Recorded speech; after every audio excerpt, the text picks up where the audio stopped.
Welcome to India next. AR foods కు show cause నోటీసులు జారీ చేసిన ఎఫ్ఎస్ఎస్ఏఐ.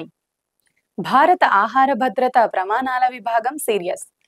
తిరుమల లడ్డూ తయారీకి ఉపయోగించే నెయ్యిని జంతువుల కొవ్వుతో కల్తీ చేశారన్న సంచలన ఆరోపణలపై కేంద్రం స్పందించింది.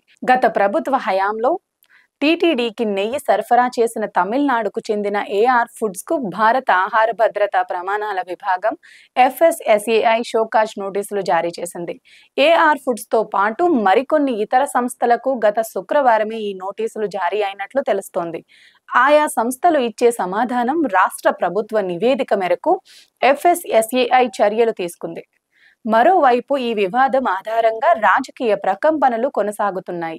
వైసీపీ హయాంలో చివరి ఏడాది చైర్మన్ గా పనిచేసిన కరుణాకర్ రెడ్డి తాజాగా స్పందించారు.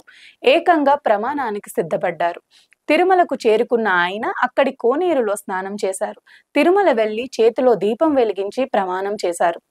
తన హయాంలో ఎటువంటి అవకతవకలు జరగలేదని ప్రమాణం చేశారు. అదంతా చంద్రబాబు సృష్టి అని ఆరోపించారు.